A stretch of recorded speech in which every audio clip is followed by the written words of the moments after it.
there, and welcome back to Miss Frangenberg's Bob Ross Experience.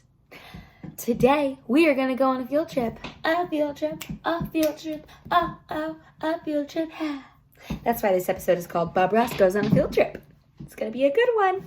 In addition to our field trip, we are going to go on an Easter egg hunt. Well, the Easter egg hunt and the field trip kind of go hand in hand. I'm going to be searching for eggs while on the field trip because inside each of the eggs will be a fact about our artist/architect mastermind. His name is Frank Lloyd Wright. You might have heard of him.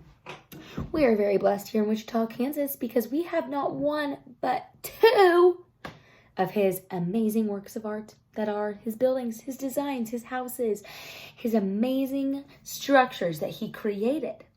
Now, a little bit about Frank Lloyd Wright.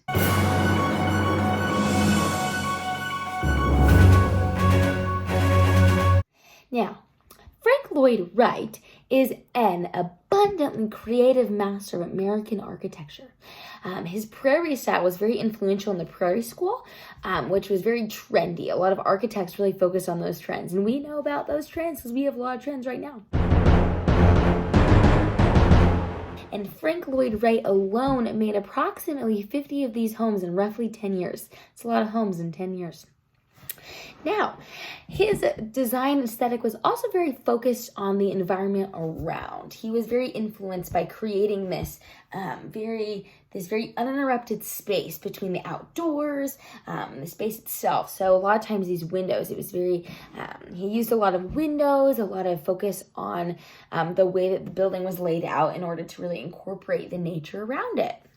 Frank Lloyd Wright actually designed approximately 800 structures, of which 380 were actually built, many of which actually still remain today. Not all of them, but most of them do. They, like I said, are found all over the country and actually around the world. Among more of his famous ones actually are the Guggenheim Museum in New York City and the Marin County Government Center near San Francisco. Well, I think that's probably enough talking for now.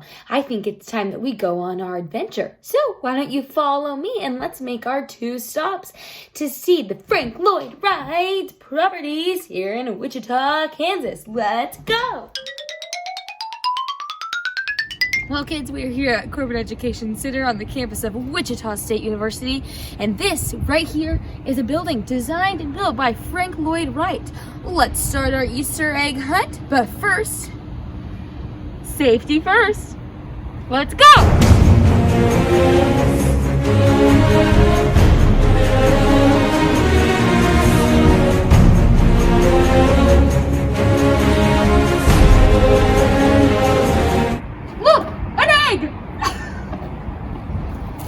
Let's see what it has.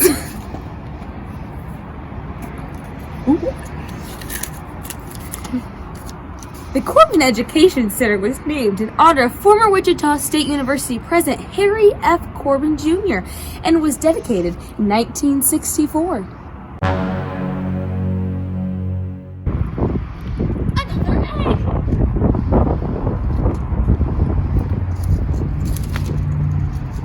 The structure is actually 2 buildings divided and held together by the esplanade and runs 156 feet north and south and 288 feet east and west. It is said another building was actually designed to accompany the Corbin Education Center, but was never actually built.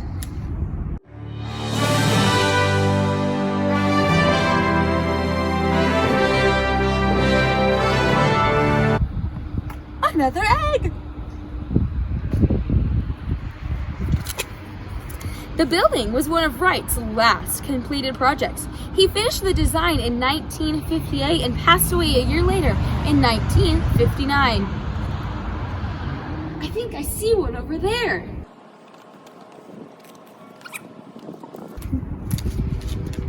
According to an article written by the Wichita Eagle, Wright talked about the marriage of the building to the site to form and function the marriage of the building to the sky. There!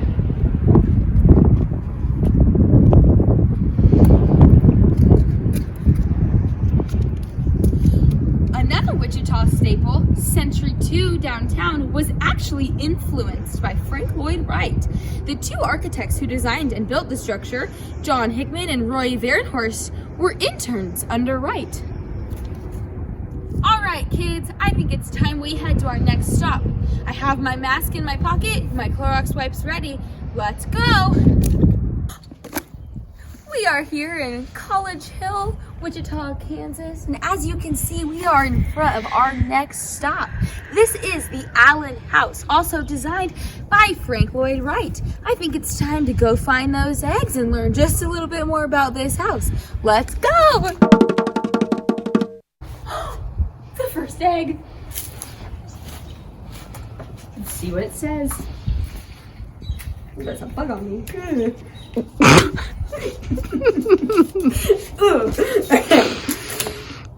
This is the Frank Lloyd Wright Allen House. It was commissioned in 1916 and completed in 1918 for newspaper publisher Henry Allen, who went on to become governor of Kansas and a U.S. senator. And his wife Elsie, who worked as an education director.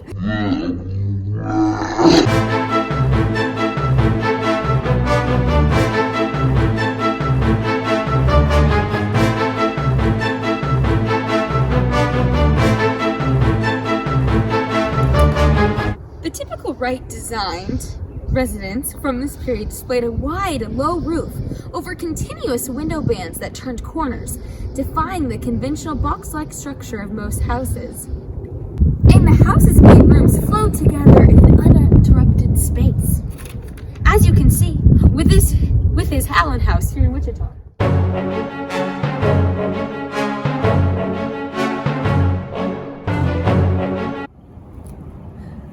A yellow egg.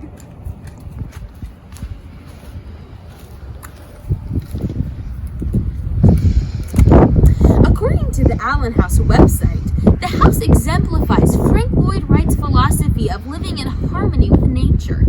He designed the house while working on the Imperial Hotel in Tokyo, and the square structure within the enclosed lily pool and garden has a notably Japanese aesthetic. The rich exterior is complemented by sumptuous interiors of art glass windows, bookcase doors, and masonry wall joints covered in gold leaf.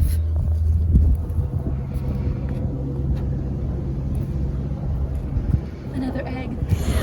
It was the last of the architect's famous prairie houses, which emphasized horizontal lines, earth tones, and a continuous blending of interiors with exteriors.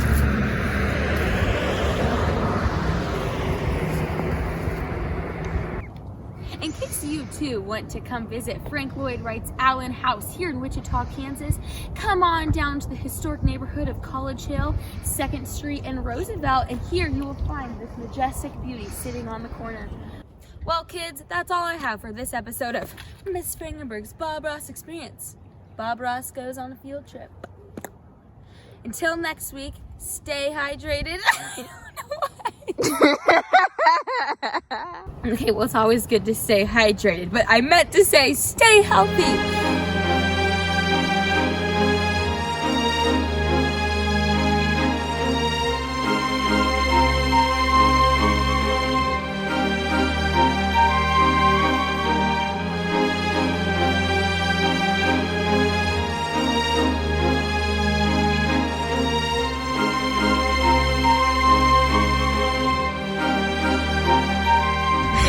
Passerbys coming.